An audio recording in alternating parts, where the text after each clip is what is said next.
ಸಕ್ಕರೆ ನಾಡಲ್ಲಿ ನಡೆದಿದ್ದಂಥ ಮಹಿಳೆಯೊಬ್ಬರ ನಿಗೂಢ ಹತ್ಯೆ ಪ್ರಕರಣಕ್ಕೆ ರೋಚಕ ಟ್ವಿಸ್ಟ್ ಸಿಕ್ಕಿದೆ.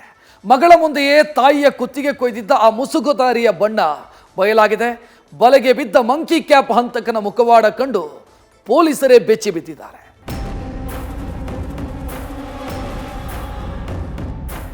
ನಮ್ಮ ಮಮ್ಮಿ ಕತ್ತ ಕೂತಿ ಮನಗ್ಸಾರೆ ಸರ್.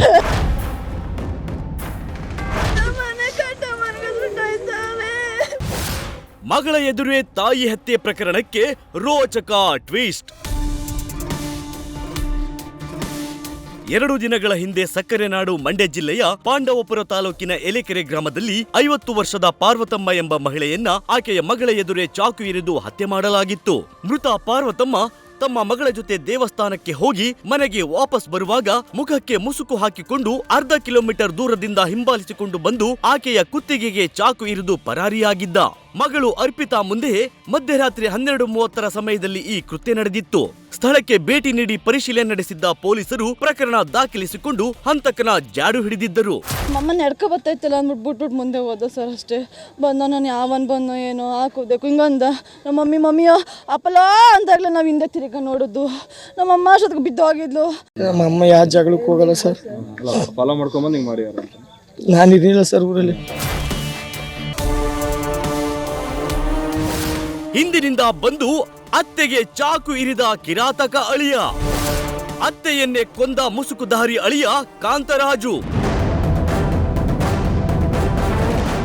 ಪ್ರಕರಣ ದಾಖಲಿಸಿಕೊಂಡು ತನಿಖೆಗಿಳಿದಿದ್ದ ಪೊಲೀಸರು ಹತ್ಯೆ ಯಾರು ಮಾಡಿರಬಹುದು ಅಂತ ತಲೆಕೆಡಿಸಿಕೊಂಡಿದ್ದರು. ವಿಚಾರಣೆ ತೀವ್ರಗೊಳಿಸಿದಾಗ ಪೊಲೀಸರಿಗೆ ಆಘಾತಕಾರಿ ವಿಚಾರವೊಂದು ಗೊತ್ತಾಗಿತ್ತು. ಮೃತ ಪಾರ್ವತಮ್ಮ ಪುತ್ರಿ ಅರ್ಪಿತಾ ಹಾಗೂ ಅಳಿಯ ಕಾಂತರಾಜು ನಡುವೆ ಕೌಟುಂಬಿಕ ಕಲಹ ನಡೀತಿತ್ತು.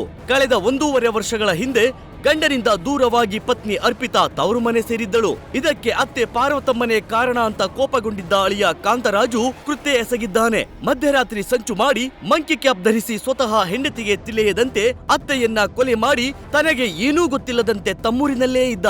ಅನುಮಾನದ ಮೇಲೆ ಪೊಲೀಸರು ವಿಚಾರಣೆ ನಡೆಸಿದಾಗ ತಾನೇ ಕೊಲೆ ಮಾಡಿದ್ದಾಗಿ ಸತ್ಯ ಒಪ್ಪಿಕೊಂಡಿದ್ದಾನೆ.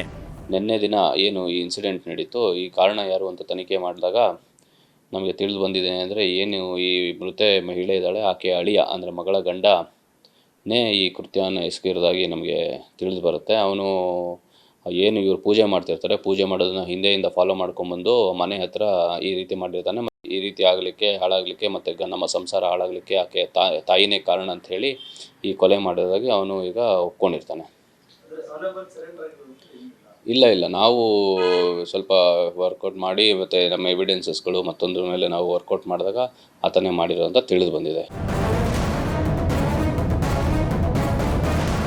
ಒಟ್ಟಾರೆ ಕ್ಷುಲ್ಲಕ ಕಾರಣಕ್ಕೆ ಆರೋಪಿ ಹತ್ಯೆ ಮಾಡುವ ಹಂತಕ್ಕೆ ಹೋಗಿದ್ದು ಸರಿಯಲ್ಲ. ಕೋಪದ ಕೈಗೆ ಬುದ್ಧಿ ಕೊಟ್ಟು ಅತ್ತೆಯನ್ನೇ ಕೊಲೆ ಮಾಡಿದ್ದ ಕಾಂತರಾಜು ಈಗ ಜೈಲು ಕಂಬಿ ಎಣಿಸುವಂತಾಗಿದ್ದು ವಿಪರ್ಯಾಸವೇ ಸರಿ. Nandish, news first, Mandya. News first ನಿರ್ಭೀತಿಯಿಂದ ನಿಮ್ಮ ಪರವಾಗಿ.